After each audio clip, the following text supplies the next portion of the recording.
Something that, as a 4D vendor, Synchro emphasizes is this, that they challenge the concept of a report. Schedule reports can be pretty dry stuff. Maybe it just looks like an Excel list of starts and finishes with a duration, resource, maybe some float.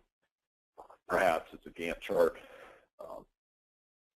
Maybe you bit the bullet and are using Visualizer, so it's a more sophisticated Gantt chart, or it's time scale, where everything old is new again. The old P3 time scale is finally back, and you could use it now in P6. But we're all used to paper-based reports as the output of your effort in a schedule, as the tool you use to communicate. So here you're going to see this is a AVI file exported from Synchro. This is the top level. This is just a quick blob we threw in a sphere to represent the generator. Our real work is happening down here at the bottom level. We're going to do a little flyby.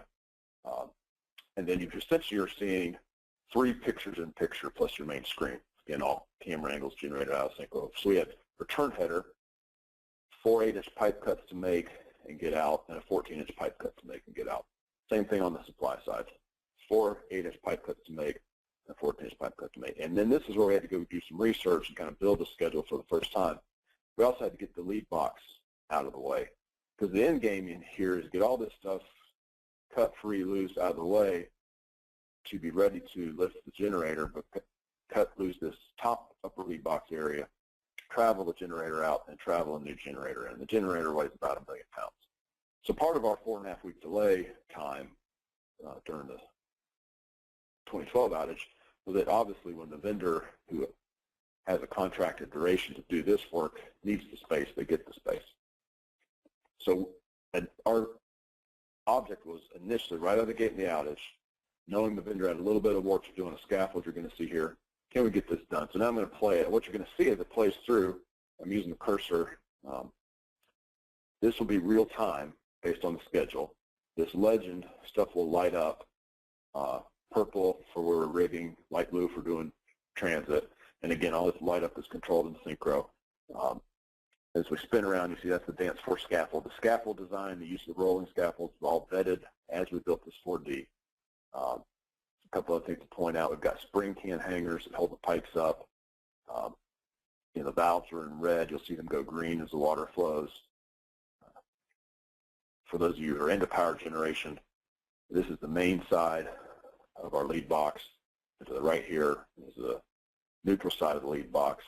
One of the things we identified early on, I'm hitting pause here in a second on the video, is that we wanted to be done with the 14-inch cuts before the lead box team had to drop the neutral, because that was going to be a space conflict we just couldn't overcome, and one or the other side would have to stop. The other goal was to be done with the 14-inch work until we made a air arc weld at this level. It turned out with the scaffolding and the protection placed, that ended up not being a concern. There's another one of the targets.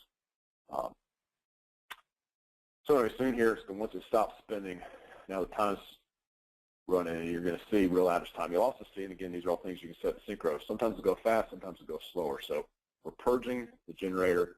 Can't do any welding, but here we can mechanically put in place some supports. We've drained down, and we're already breaking away, and we're removing. This is a crossover box air handling duct from the lead box.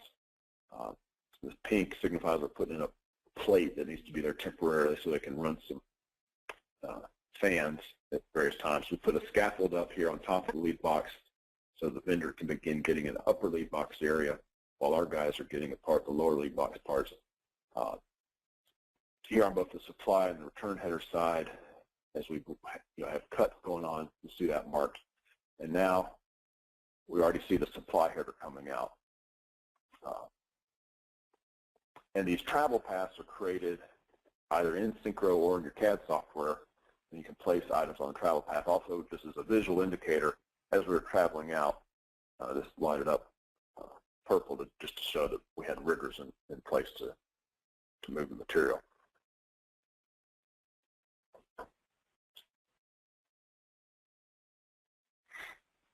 Now here in the lead box, we see them doing some internal work. They had to drop out some elbows. So you can see that essentially, if you can imagine it, you can create a way to communicate it. The other work going on when we see yellow on these pipes, we partnered with Ariba to do precise metrology to know how to cut and insert and replace the pipes. So these came in ready to fit precisely. And here on the supply header, I'm going to pause it. So if you look here and here at the 14-inch and this outer 8-inch, that was our real target for success, not for full, did we do it in 72 hours, but for success was if we could get this in place with it welded and this in place and welded, and then we knew we were going to be okay throughout the rest of the outage. That was our core bit of work, to get this bigger section out and back in, and then it would be easier to find windows of time to come in and work. But the time to do the primary in and out sequence is where we really struggled during the prior outage. So again, based on the planned schedule, where just at the start of day 2, and on both sides, we've hit our major target. And each individual pipe cut, these Ariba marks, were all carefully reviewed: timing, duration, number of people. With the guys who'd be in the field managing the work, providing their input, saying, no, there, I need more time, or I need less time. And so based on this, we came away with a pretty good sense that, yes, we could do this. It's not out of the question that 72 hours is a viable target.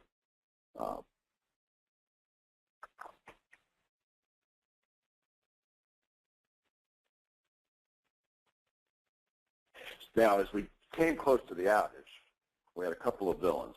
I say that these are both good friends. Ron is a 30-year scheduler and former ops. For those of you who work in the utility, he's been in a power plant. We joke that ops is confused about the order of sequence, God or ops or God. It depends on the day of the week and the question often. But Ron took a look at the schedule that we built in P6 to support this Synchro model and said, we've never done anything this aggressive with our mechanical team in major projects. And as we got closer and he looked at it, he looked at the work orders, he said, this is looking more like 2 weeks worth of work. That was his take. Moody, the vendor subject matter expert for piping, he looked at the schedule at the time. He said, with my guys, everybody out of the way, let alone the fact that we've got 11 crews to manage in this space, he said, I see this as six or 7 days worth of work. And I'll even throw myself there on that board for just a little bit.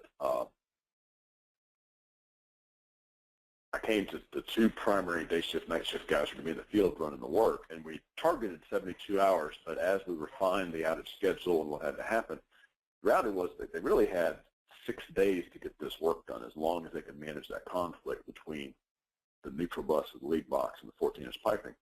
I told them, I said, you guys want to extend the schedule on it? And they said, no, we reviewed this with the teams.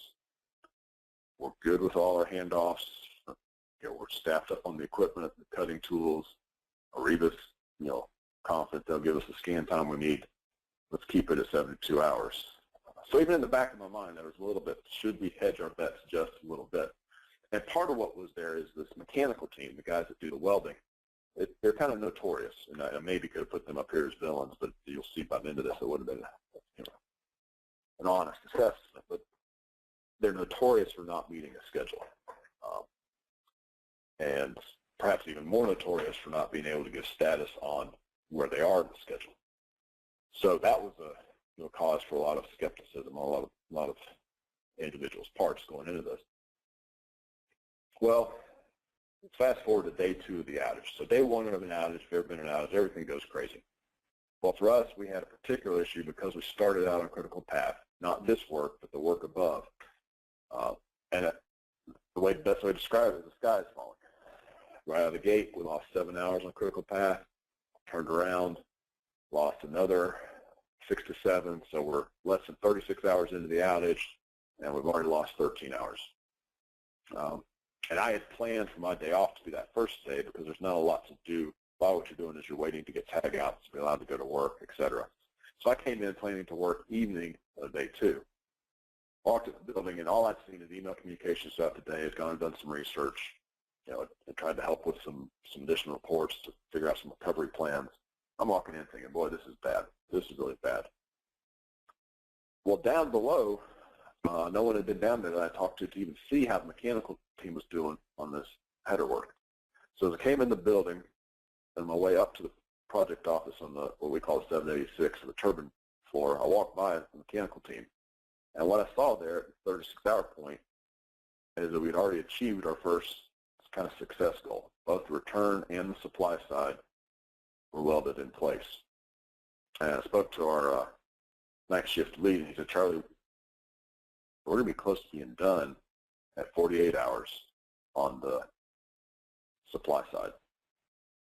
Well, that obviously, put me in a whole different mood going up to the project office. And the project office is pretty down. It's not good to lose that much time right out the gate.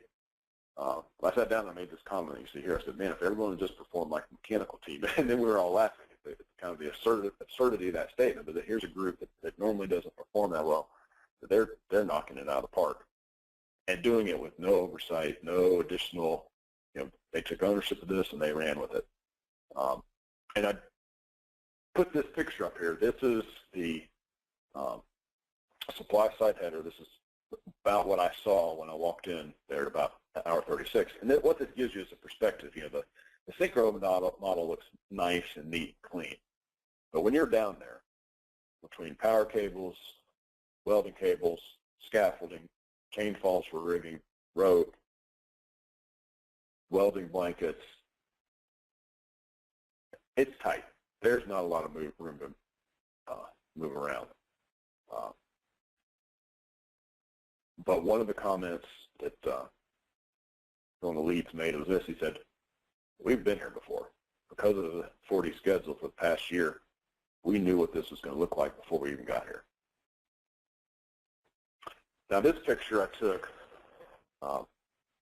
coming up on about hour 65. And this is the last piece of 8-inch pipe going in on the return side. And we knew the return side would finish a little later than the supply side because it was going to drain a little slower.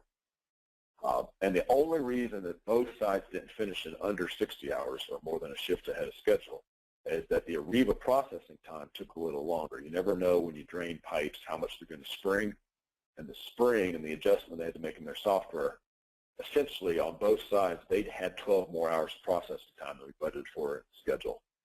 So even with that additional 12 hours of processing time when guys couldn't work in the field on placing this pipe, here's a picture 6 hours before schedule. All they've got to do is set this, tack it, and do the final root weld. So at the end of the day, on the supply side piping, they were done in 60 hours. On the return side piping, they were done in 72 hours. Safely, no incidents, no rework, no additional EC changes for engineering. All that had been vetted out ahead of time.